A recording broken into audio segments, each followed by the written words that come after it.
जय हिंद दोस्तों, स्वागत है आपका आपके यूट्यूब चैनल पर। दोस्तों बात कर लेते हैं रेलवे में जो निकली है दरोगा के लिए जो पद निकले हैं उसके बारे में जानकारी कर लेते हैं। दोस्तों ये दरोगा का जो पद है ये एक पुलिस का पद होता है रेलवे के अंदर, जिसमें आपको ड्यूटी करनी होती है। रेलवे सुरक्षा बल और रेलवे सुरक्षा विशेष बल में उप निरीक्षक कार्यकारी भर्ती के लिए जो भी प्रक्रिया है उसके बारे में जान लेते हैं, सिलेबस के बारे में जान लेते हैं। अगर आप सिलेबस नहीं जान पाओगे तो आप एग्ज़ाम अच्छे से नहीं कर पाओगे। आज हम आपको दिखाते हैं कि आपको किस प्रकार का सिलेबस है और किस जो भी महत्वपूर्ण सूचना है वो आपको हम अपडेट कराने वाले हैं। और दोस्तों जैसा कि आपको पता ही है, आपके आवेदन चल रहे हैं 15/4 से आवेदन चल रहे हैं और लास्ट डेट 14/5 होने वाली है।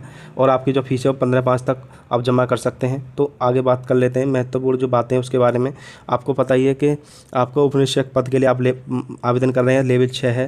35,400 आपका वेतनमान है। लगभग जो सैलरी है 50,000 करीब आपकी बनने वाली है। और आयु सीमा 1/7/2024 से आपकी ली जाएगी। और जो पद है वो 452 इसमें पद दिए गए हैं।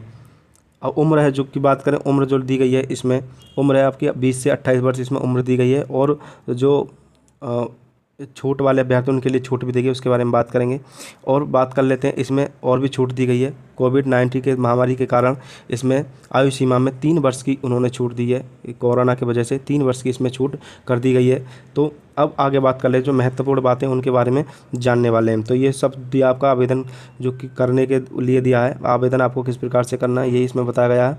और जो अभ्यर्थी स्नातक कर रहे हैं उनके लिए साफ मना किया गया कि वो आवेदन ना करें, उनका आवेदन मान्य नहीं होगा। और जो आपकी परीक्षा है वो ऑनलाइन आपकी परीक्षा होगी। और ऑनलाइन आपको परीक्षा जो है आपको करनी होगी, ऑनलाइन आपकी परीक्षा होने वाली है। और जो महत्वपूर्ण बातें उसके बारे में हम जान लेते हैं।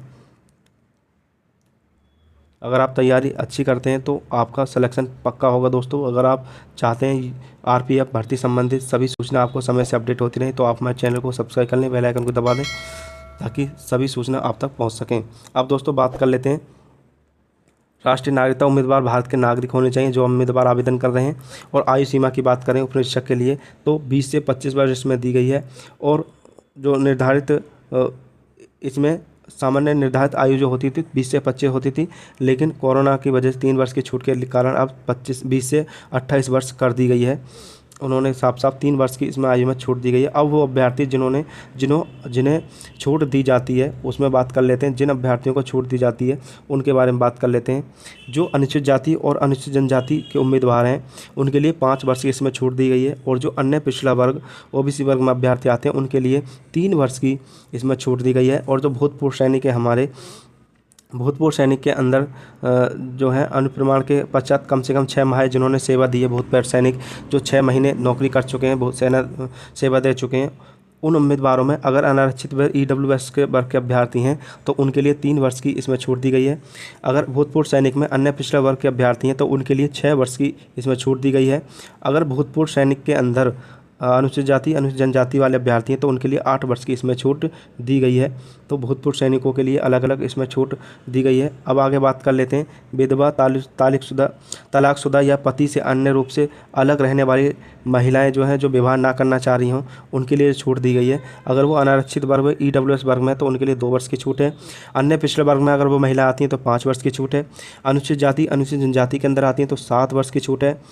अब बात करते हैं भूतपूर्व सैनिकों के अलावा केंद्र सरकार के कर्मचारी जिन्होंने गणना की तारीख को 3 साल कम से कम नियमित और निरंतर सेवा प्रदान की गई है तो वो अभ्यर्थी हैं, वो उनमें भूतपूर्व सैनिक शामिल नहीं हैं। वो अभ्यर्थी अगर उनमें से अनुसूचित वर्ग के ईडब्ल्यूएस अभ्यर्थी हैं तो 5 वर्ष की छूट है। अन्य पिछड़े वर्ग हैं तो उनके लिए 8 वर्ष की छूट है। और जो अनुसूचित जनजाति के अंदर है तो उनके लिए 10 वर्ष की इसमें छूट दी गई है। अब बात कर लेते हैं आगे कि जो अभ्यर्थी उम्मीदवार जो हैं जिन नीचे दी गई तिथियों के बीच होंगे उनकी 2 तिथियां मिलाकर उनको इसमें दिया गया है कि आप जो अनुसूचित वर्ग और ईडब्ल्यूएस वाले अभ्यर्थी हैं 2 साल 1996 के बीच होने चाहिए। और जो ओबीसी वर्ग वाले अभ्यर्थी हैं 1993 के बीच होने चाहिए। अनुसूचित जाति अनुसूचित जनजाति वाले अभ्यर्थी हैं 2/7/1991 के बीच होने चाहिए। और जन्म तिथि की निश्चित सीमा से पश्चात नहीं होने चाहिए। सभी उम्मीदवार 1/7/2004 के मध्य होने चाहिए, उन्होंने ये कहा है। बाकी छूट आपको है ही, आपको पता ही है। अब आगे चलते हैं कि आपको आपके जो है फ़ीस के बारे में आपको पता ही है, फ़ीस के बारे में जान लेते हैं एक बार। अब जो जनरल कैटेगरी वाले और अभ्यर्थी हैं उनके लिए जो छूट है वो सॉरी जो फीस है वो 500 रुपये है। अगर वो पेपर दे देते हैं तो उनके 400 रुपये वापस हो जाएंगे। और आगे बात कर लेते हैं, जो अभ्यर्थी अनुसूचित जाति और भूतपूर्व सैनिक महिलाएं हैं, अल्पसंख्यक, आर्थिक रूप से कमज़ोर, पिछड़ा वर्ग यानी कि ओबीसी वर्ग और वाले अभ्यर्थी, उनके लिए जो 250 रुपये 250 रुपये की छूट है, अगर वो पेपर दे देते हैं तो उनके 250 रुपये वापस हो जाएंगे उनके बैंक अकाउंट में। अब आगे बात कर लें कि जो पैसे हैं वो आपके अगर पेपर देते हैं तभी आपकी फ़ीस वापसी होगी, अगर पेपर नहीं देते तो फ़ीस वापसी नहीं होगी आपकी। अब आगे बात कर लेते हैं, आपके जो मोस्ट इम्पोर्टेंट बातें हैं वही आपको हम बताने वाले हैं। बाकी तो इसमें ये पेपर के बारे में दिया है कि किस प्रकार से, और अभी एग्ज़ाम के बारे में अभी कोई सूचना नहीं दी है, कब एग्ज़ाम आपका होने वाला है और कब एग्ज़ाम की डेट आपकी आने वाली है। अगर आप चाहते हैं एग्ज़ाम की डेट और छोटी छोटी जानकारी RPPF के बारे में आपको समय से अपडेट होती रहे तो आप हमारे चैनल को सब्सक्राइब कर लें, बेल आइकन को दबा दें, सभी सूचना आप तक पहुँच सकेंगी। और दोस्तों अब बात कर लेते हैं आपके जो है एग्ज़ाम और आपका जो होने वाला है किस प्रकार से होगा। एग्ज़ाम आपको पता ही कि आपका एग्ज़ाम ऑनलाइन होने वाला है, एग्ज़ाम आपका जो होगा वो ऑनलाइन होगा। और भर्ती जो प्रक्रिया है उसके बारे में जान लेते हैं, भर्ती प्रक्रिया किस प्रकार से होगी। आपकी भर्ती प्रक्रिया जो होने वाली है आपकी, आप ऑनलाइन आप आवेदन कर देंगे। उसके बाद जो पेपर होगा आपका, पहला जो चरण होगा वो आपका कंप्यूटर आधारित टेस्ट, यानी कंप्यूटर पर आपकी परीक्षा होगी। 4 ऑप्शन देंगे, उस पर आपको टिक करना होगा जो भी सही होगा। फिर उसके बाद जो होगा शारीरिक दक्षता परीक्षा के, अगर आप पास कर लेते हैं, एग्ज़ाम पास कर लेते हैं, फिर आपका जो है फिजिकल होगा, फिजिकल आपको करना होगा। अगर आप फिर फिजिकल पास कर लेते हैं तो उसके बाद आपका दस्तावेज सत्यापन होगा, आपके डॉक्यूमेंट्स वेरिफिकेशन होगी। और डॉक्यूमेंट्स वेरिफिकेशन के बाद आपको जो बुलाना होगा तो आपको ईमेल या फ़ोन के माध्यम से आपको अपडेट कर दिया जाएगा। फिर आपको फाइनल में आपको कब उन्हें बुलाना है वो निर्धारित जो डेट है वो उसके बाद आपकी होने वाली है।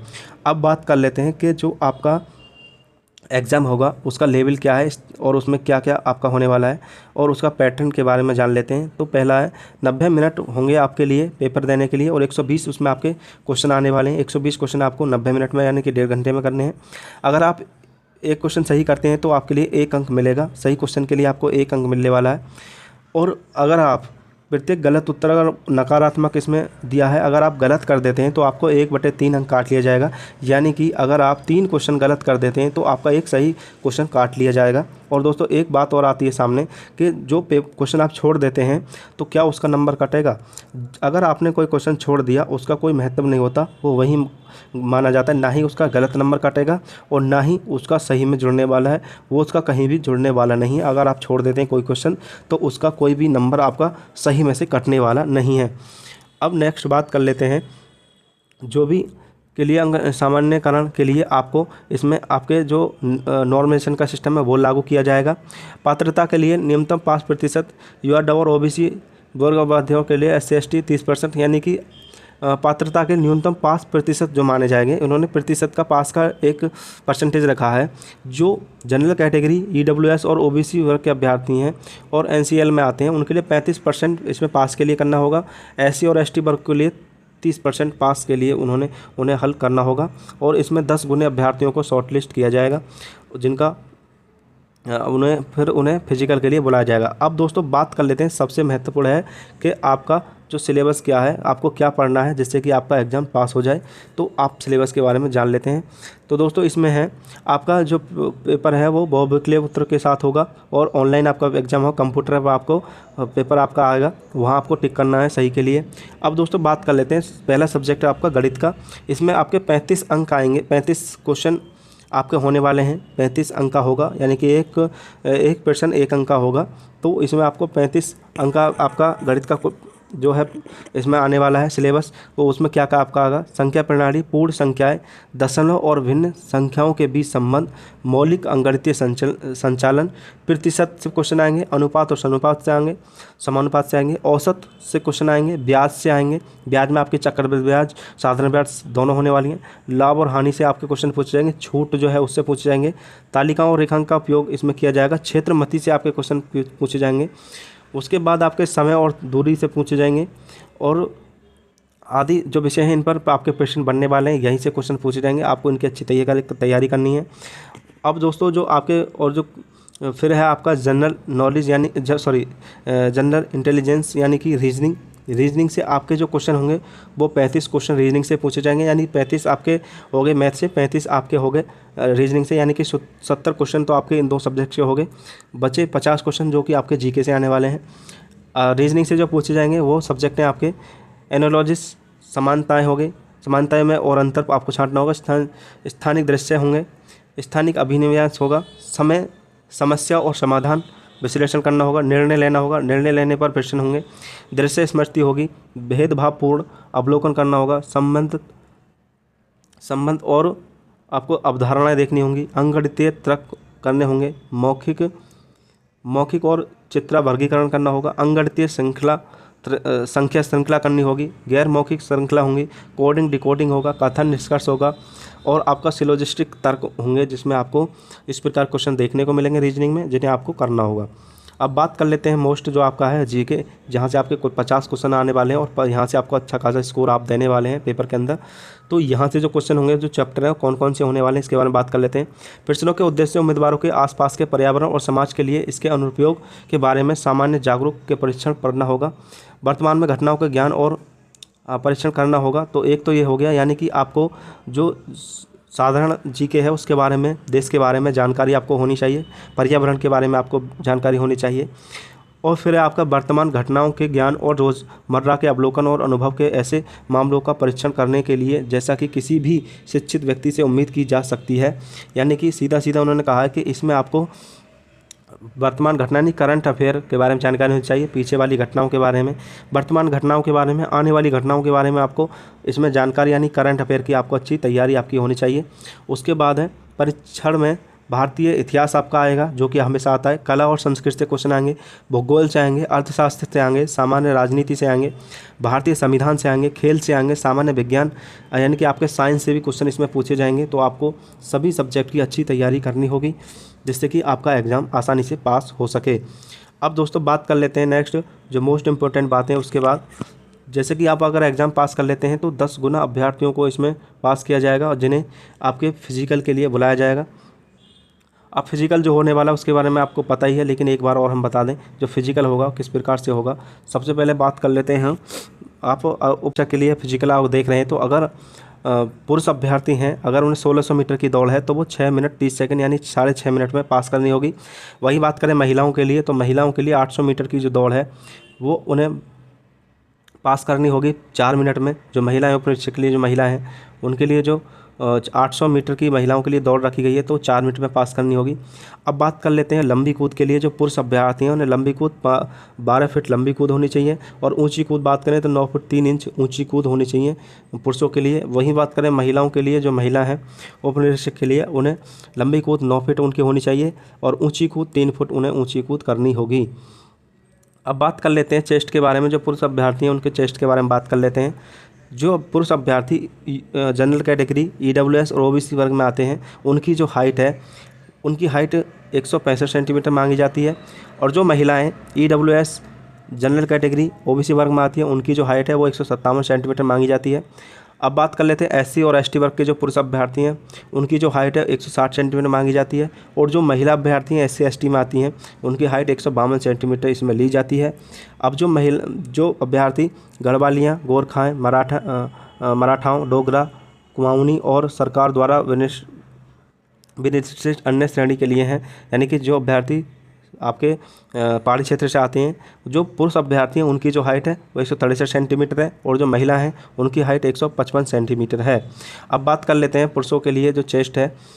जो पुरुष यूआरएल यानी कि जनरल कैटेगरी, ओईडब्ल्यूएस ओबीसी वर्ग में आते हैं उनकी जो चेस्ट है वो 80 से 85 सेंटीमीटर ली जाती है, और जो पुरुष एससी एसटी में आते हैं उनकी जो चेस्ट है 76.2 से 81.2 ली जाती है, और जो पुरुष पहाड़ी क्षेत्र की जो चेस्ट है 80 से 85 सेंटीमीटर तक इसमें ली जाती है। ये तो है आपका। और दोस्तों एक चीज़ है और बता दें आपको कि जो आपके 1600 मीटर 800 मीटर की जो दौड़ है पुरुष और महिलाओं के लिए, उसमें सिर्फ आपको एक ही मौका दिया जाएगा, लेकिन आपकी ऊंची कूद और लंबी कूद में ऐसा नहीं है। उसमें आपके लिए 2 मौके आपको दिए जाएंगे। अगर आप एक बार में पास नहीं कर पाते हैं तो आप फिर से आपको मौका दिया जाएगा। इस प्रकार से आपको 2 मौके आपको दिए जाएंगे, आपको 2 मौके अलग से दिए जाएंगे। आप 2 मौक़ों में आप अपनी ऊंची कूद और लंबी कूद आप अपनी पास कर लें। अब आगे बात कर लेते हैं। अब जो जो अगर आप अगर फिजिकल पास कर लेते हैं तो फिर आपका डॉक्यूमेंट वेरिफिकेशन होगा, उसके लिए आपको फिर से बुलाया जाएगा। तो ये तो होगा आपका। अब जो और इसमें क्या इम्पोर्टेंट दिया उसके बारे में जान लेते हैं। प्रमाण पत्रों के बारे में अगर बात करें, प्रमाण पत्र जो आपके लगने वाले हैं उनके बारे में बात कर लें। जो प्रमाण पत्र हैं वो हैं निम्नलिखित मूल दस्तावेज साथ ही साथ उनकी सत्यापित फ़ोटोकॉपी यानी कि फ़ोटोकॉपी होनी चाहिए और ख़ुद उन्हें आप सत्यापित आपको करना होगा। आगे बात करें आयु के प्रमाण के रूप में मैट्रिकुलेशन प्रमाण पत्र, आयु का प्रमाण पत्र होना चाहिए। शैक्षिक योग्यता के प्रमाण पत्र आपके पास होने चाहिए, स्नातक मैट्रिक तक यानी 10वीं से लेकर स्नातक के कागज होने चाहिए। केंद्र सरकार के तहत रोजगार के निर्धारित रूप से जाति प्रमाण पत्र आपका होना चाहिए, SC ST और OBC जनरल सभी के लिए। भूतपूर्व सैनिक के लिए जो डिस्चार्ज प्रमाण पत्र वो होना चाहिए। स्वयं सत्यापित रंगीन फोटोग्राफ की 2 प्रतियाँ होनी चाहिए यानी रंगीन फोटोकॉपी आपकी होनी चाहिए। सेवारत सरकारी कर्मचारी जो हैं उनके लिए जो है प्रमाण पत्र होना चाहिए यानी कि NOC नॉन ऑब्जेक्शन सर्टिफिकेट जो होता है वो होना चाहिए। केंद्र सरकार के तहत रोजगार के निम्न लिए निर्धारित रूप में आर्थिक रूप से कमजोर वर्ग के संबंधित प्रमाण पत्र होना चाहिए। जो OEWS अभ्यर्थी उनके लिए उनका प्रमाण पत्र होना चाहिए। तो सभी के लिए अपने प्रमाण पत्र इसमें होने चाहिए जिससे कि आपको छूट मिल सके जो आप छूट लेना चाह रहे हैं। अब बात कर लेते हैं दोस्तों चिकित्सा। उसके बाद आपका मेडिकल होगा। मेडिकल में आपका पास होना चाहिए हो, आपके सभी प्रकार की आपका फिटनेस होनी चाहिए, अच्छी फिटनेस होनी चाहिए जिससे कि आप मेडिकल में अच्छे से पास हो जाएं। बाकी दोस्तों अब इसमें कोई मोस्ट इम्पोर्टेंट जानकारी खास नहीं है, लेकिन अगर आप चाहते हैं RPF की छोटी छोटी सूचना आपको मिल सके तो आप हमारे चैनल को सब्सक्राइब कर लें, बेल आइकन को दबा दें ताकि अब आपको सभी सूचना समय से आपको अपडेट होती रहें। बाकी आपको पता ही है कि पेपर किस प्रकार से होगा, आप सब जान चुके हैं। और दोस्तों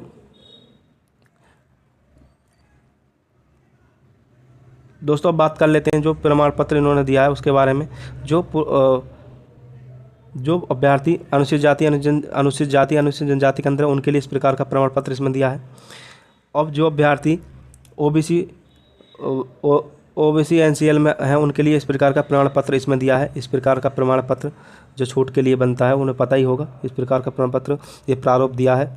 और उसके बाद हैं आपके अन्य पिछड़ा वर्ग वाले अभ्यर्थियों के लिए इस प्रकार का उन्हें प्रमाण पत्र उन्हें बनाना होगा जिससे कि उन्हें छूट मिले, बाकी उन पर होगा ही। और फिर है प्रमाण पत्र जारी करने वाले प्राधिकारी का नाम। सरकार द्वारा आर्थिक रूप से कमजोर वर्ग के अभ्यर्थियों के लिए ये प्रारूप दिया है इस प्रकार का एक और। फिर आर्थिक रूप से पिछड़े वर्ग OBC EVC के लिए उम्मीदवारों के लिए इस प्रकार का प्रमाण पत्र दिया है, उनके लिए इस प्रकार का प्रमाण पत्र देखना होगा, बनवाना होगा। अब दोस्तों बात कर लेते हैं अल्पसंख्यक उम्मीदवारों के लिए इस प्रकार का प्रमाण पत्र दिया है उन्हें जिससे कि उन्हें छूट मिल सके। भूतपूर्व सैनिकों के लिए जो हैं भूतपूर्व सैनिक उनके लिए इस प्रकार का प्रारूप दिया है जिन्हें कि उन्हें छूट उसमें मिल सके। अब दोस्तों जो कि इस प्रकार के प्रमाण पत्र आपको बनवा लेने जिससे कि आप छूट मिल सके। और दोस्तों RPF संबंधित आपके भर्ती संबंधित जो भी सूचना है आपके स्टार्टिंग से लेकर लास्ट तक, अगर आप चाहते हैं आपको समय से सभी सूचनाएं अपडेट होती रहें तो आप हमारे चैनल को सब्सक्राइब करें, बेल आइकन को दबा दें ताकि सभी छोटी छोटी सूचना आपके फाइनल तक आपको मिलती रहें। दोस्तों हमारे चैनल को सब्सक्राइब करें, बेल आइकन दबा दें। थैंक यू, धन्यवाद।